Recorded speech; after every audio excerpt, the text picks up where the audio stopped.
محترم بھائیوں اور بزرگوں، جس طریقے سے سورج اور آفتاب کے نکلنے سے پہلے، طلوع ہونے سے پہلے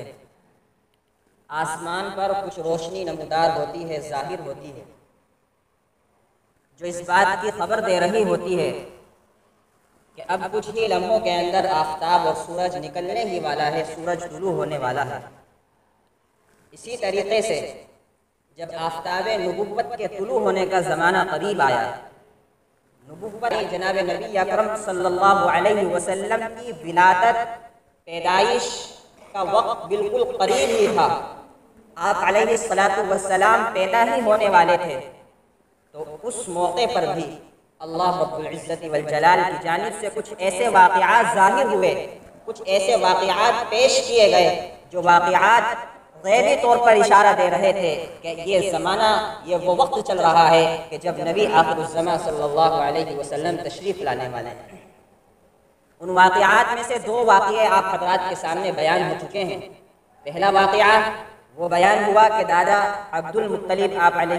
السلام کے جد امجد دادا حضرت عبد المطلب کے ہاتھوں سے کس طریقے سے اللہ رب العزت والجلال نے آب زمزم کے کنویں کو، جو ایک صدیوں سے بند چلا آ رہا تھا، کس طرح اللہ تعالیٰ نے ظاہر فرمایا۔ اسی طرح دوسرا واقعہ اس عورت کا آپ حضرات کے سامنے پیش کیا گیا تھا، جو عورت نبی اکرم علیہ السلام کے والد ماجد کی پیشانی میں نور نبوت کو دیکھ کر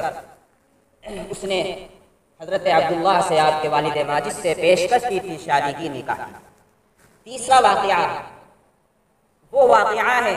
جس کو قرآن کریم نے بھی بیان فرمایا ہے، احادیث پاک کے اندر جس کو بتلایا گیا ہے، بیان کیا گیا ہے، بلکہ قرآن کریم کے اندر پوری سورت اسی واقعے سے متعلق نازل اللہ تبارک و تعالیٰ نے کر دی ہے، جس کو سورۃ الفیل کہا جاتا ہے، جس میں اللہ تبارک و تعالیٰ نے اصحاب الفیل اور لشکر ابابیل کا واقعہ بیان فرمایا ہے۔ اصحاب الفیل کا مطلب ہوتا ہے ہاتھی والوں کا قصہ، لشکر ابابیل کے لشکر کا واقعہ۔ کیا واقعہ ہے؟ نبی اکرم علیہ السلام کی پیدائش ابھی نہیں ہوئی ہے، 50 یا 55 دن باقی رہ گئے ہیں، 50 یا 55 دن باقی رہ گئے ہیں نبی اکرم علیہ السلام کی پیدائش کو، اور اس وقت یہ واقعہ اس طرح ہے کہ یمن کا ایک حاکم اور بادشاہ ابرہہ، جب اس نے یہ بات دیکھی کہ مکہ المکرمہ کے اندر جو خانہ کعبہ ہے، لوگ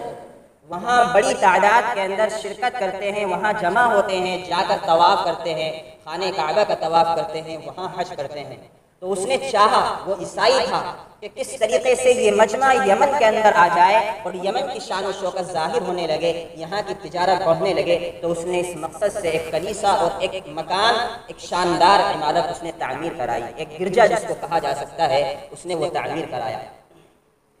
جب مکہ والوں کو یہ بات معلوم ہوئی کہ اس نے اس طریقے سے خانہ کعبہ کے مقابلے میں ایک مکان اور ایک عمارت تعمیر کی ہے، تو مکہ والوں کو بڑا غصہ آیا، اس لیے کہ اہل مکہ کے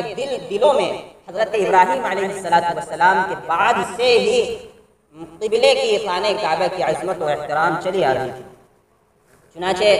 اسی غصے کی وجہ سے ایک شخص نے بنی کنانہ کے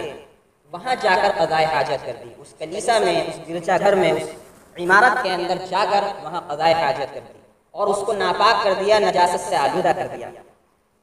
جب اس کو ناپاک کر دیا، نجاست سے آلودہ کر دیا، تو اس بادشاہ کو پتہ لگا کہ ایسے ایک شخص نے قریش کے، مکہ کے یہ بدتمیزی کی ہے، میرے اس گھر کی، اس عمارت کی عزت و احترام تو کیا کرتے، بلکہ تذلیل کی ہے، ذلت کی ہے، بے عزتی کی ہے اس نے نجاست کر کے۔ چنانچہ اس کو بڑا طیش آیا، بڑا غصہ آیا، اور اس نے غصے میں کہا کہ جب تک میں خانہ کعبہ کی اینٹ سے اینٹ نہ بجا دوں گا، جب تک میں خانہ کعبہ کو منہدم اور گرا نہ دوں گا، اس وقت تک میں چین سے نہیں بیٹھوں گا۔ چنانچہ وہ بادشاہ تھا، اس نے فوج تیار کی، ایک بڑی فوج وہ لے کر، اسی ارادے سے کہ میں مکہ المکرمہ میں جا کر خانہ کعبہ کو گرا دوں گا، وہ فوج کو لے کر یمن سے مکہ المکرمہ کا قصد و ارادہ کرتا ہے۔ ساتھ میں فوج کے ہاتھی بھی تھے۔ اس موقع پر جو لڑائیاں ہوا کرتی تھیں، وہ ہاتھیوں سے نہیں ہوا کرتی تھی، بلکہ اس میں اونٹ ہوتے تھے یا گھوڑے ہوا کرتے تھے۔ لشکر کے اندر ہاتھی کا ہونا گویا اس طرح سے سمجھا جا سکتا ہے جیسے کوئی لشکر، کوئی فوج اپنے ساتھ ٹینکوں کے ساتھ آئے، تو اس زمانے کے وہ ٹینک سمجھا جا سکتا ہے، یعنی فوج خانہ کعبہ کو گرانے کے لیے ٹینکوں کے ساتھ گئی تھی۔ اس طریقے سے جب وہ مکہ المکرمہ کے قریب پہنچتے ہیں تو مکہ المکرمہ کے قریب اہل مکہ کے اونٹ چرتے وہاں دکھائی دیتے ہیں، تو بادشاہ ان اونٹوں کو قبضہ کرنے کا حکم دے دیتا ہے، چنانچہ اہل مکہ کے اونٹوں پر قبضہ کر لیا جاتا ہے۔ ان اونٹوں کے اندر 200 اونٹ حضرت عبد المطلب کے بھی تھے، یعنی آقا علیہ السلام کے دادا کے، اور حضرت عبد المطلب اس وقت قریش کے سردار تھے، مکہ کے سردار تھے، اور خانہ کعبہ کے متولی تھے، سرپرست تھے، نگہبان تھے، محافظ تھے۔ چنانچہ انہیں معلوم ہوا کہ میرے اونٹ کو پکڑ لیا گیا ہے، قبضے میں لے لیا گیا ہے، تو وہ چند سرداروں کو لے کر بات چیت کرنے کے لیے اس بادشاہ کے پاس پہنچے جس نے وہاں مکہ کے قریب پڑاؤ ڈال رکھا تھا۔ جب وہاں پہنچے تو پہنچنے کے بعد اس بادشاہ نے، ابرہہ نے، جو خانہ کعبہ کو گرانے آیا تھا، اس نے حضرت عبد المطلب کا بڑا استقبال کیا، بڑا شاندار استقبال اور اچھے طریقے سے پیش آیا۔ حالانکہ حضرت عبد المطلب کی حیثیت ایک دشمن کی حیثیت تھی، لیکن اس کے باوجود وہ پیش بڑے اچھے طریقے سے آیا۔ اس کی وجہ یہ تھی کہ اللہ تبارک و تعالی نے حضرت عبد المطلب کو ایسا رعب، دبدبا، دیل ڈول، قد و قامت، حسن و جمال عطا فرمایا تھا کہ عبد المطلب کو دیکھتے ہی انسان مرعوب ہو جایا کرتا تھا۔ جیسے ہی اس کی نظر عبد المطلب پر پڑی وہ بادشاہ بھی مرعوب ہو گیا، وہ اپنی گدی سے نیچے اتر کر عبد المطلب کے ساتھ آ کر بیٹھا اور بات چیت کی، گفتگو کے درمیان حضرت عبد المطلب نے اپنے اونٹوں کے رہائی کا مطالبہ کیا کہ میرے اونٹوں کو رہا کر دیا جائے۔ اس بادشاہ کو بڑا تعجب ہوا اس بات سے کہ ہم تو ان کے اس گھر کو جس کی عظمت، احترام ان کے دلوں میں صدیوں سے، ان کے باپ داداؤں سے چلا آ رہا ہے، یہ اپنے اونٹوں کی بات کر رہے ہیں، خانہ کعبہ کی کوئی بات نہیں کر رہے ہیں، خانہ کعبہ کا کوئی ذکر نہیں کر رہے ہیں۔ اس نے تعجب سے کہا کہ ہم تو خانہ کعبہ کو گرانے آئے ہیں، تم اپنے اونٹوں کا سوال کر رہے ہو، خانہ کعبہ کا کوئی ذکر ہی نہیں کر رہے ہو۔ تو حضرت عبد المطلب نے ایسا جواب دیا، وہ سننے کے لائق ہے۔ حضرت عبد المطلب نے کہا کہ انا رب الابل، کہ میں اونٹوں کا مالک ہوں، اس لیے میں اونٹوں کی بات کر رہا ہوں، اپنی اونٹوں کی رہائی کا جو میں مطالبہ کر رہا ہوں وہ اس وجہ سے کر رہا ہوں کہ میں اونٹوں کا مالک ہوں۔ وَلِلْبَيْتِ رَبٌّ سَيَمْنَعُهُ، اور بیت اللہ کا ایک دوسرا رب ہے، ایک دوسرا مالک ہے، وہ خود اس کی حفاظت کر لے گا۔ چنانچہ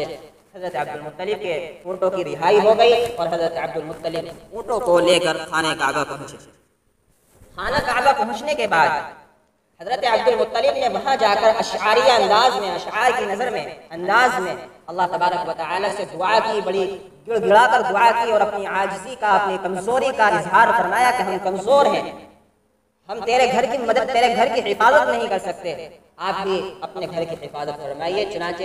دعا سے فارغ ہونے کے بعد حضرت عبد المطلب سارے لوگوں کو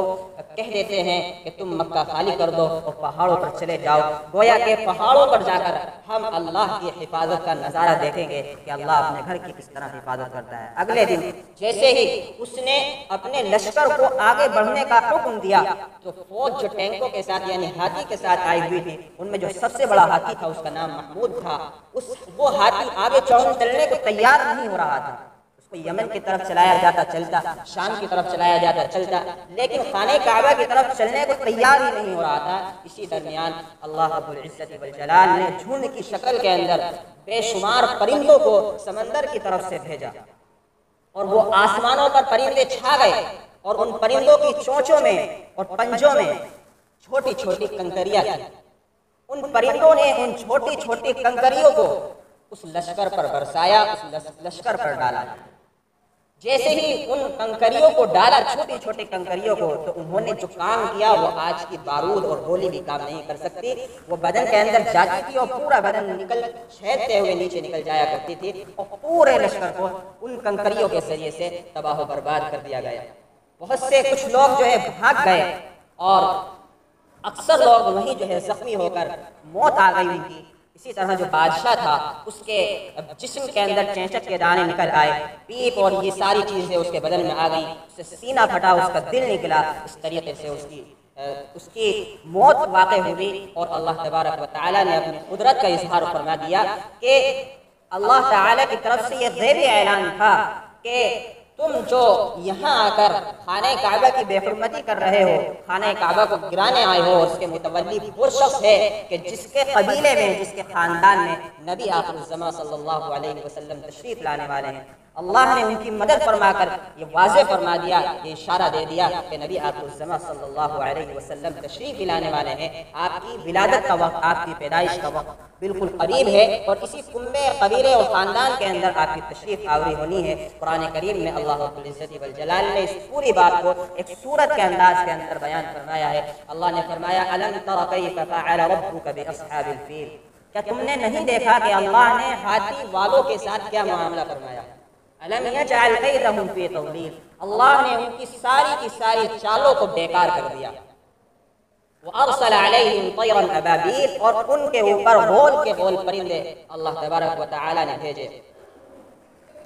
تَرْمِيهِمْ بِحِجَارَةٍ مِّن سِجِّيلٍ، وہ پرندے ان لشکروں پر چھوٹی چھوٹی پکی مٹی کے پتھر برسا رہے تھے۔ فَجَعَلَهُمْ كَعَصْفٍ مَّأْكُولٍ، ان پرندوں نے ان کنکریوں کے ذریعے سے اس پورے لشکر کو ایسا کر دیا جیسا کہ کھایا ہوا بھوسا ہوا کرتا ہے۔ اللہ تعالیٰ نے اسی بات کو اس انداز سے بیان فرمایا ہے۔ اللہ تعالیٰ سبق یہ دینا چاہتے ہیں کہ اللہ اسباب کا محتاج نہیں ہے۔ اللہ جب چاہتا ہے اپنے گھر کی حفاظت چاہتا ہے، اپنی قدرت کا اظہار فرمانا چاہتا ہے، اللہ اپنی قدرت کا اظہار فرما دیتا ہے، لیکن یہ ہمیشہ نہیں ہوتا ہے۔ کبھی کبھی اللہ تبارک و تعالیٰ قدرت کا اظہار فرما دیتا ہے۔ اللہ نے اسباب سے دنیا کو جوڑا ہے، جیسے جیسے اسباب ہوتے ہیں اسی کے مطابق ہوتا ہے، لیکن کبھی اپنی شان کو، اپنی قدرت کی شان کو اللہ ظاہر کرنے کے لیے ایسے واقعات کو رونما فرما دیتا ہے، ظاہر فرما دیتا ہے۔ ان واقعات میں سے ایک واقعہ یہ بھی ہے، انشاءاللہ آئندہ جمعوں کو اسی طریقے سے نبی اکرم علیہ السلام کی ولادت کے مطابق اور آپ کی ولادت کے وقت کیا کیا دنیا کے اندر انقلاب پیدا ہوئے، کیا کیا تبدیلیاں آئیں اور کیا کیا دنیا کے اندر چینجنگ آئیں، اس کو بیان کیا جائے گا۔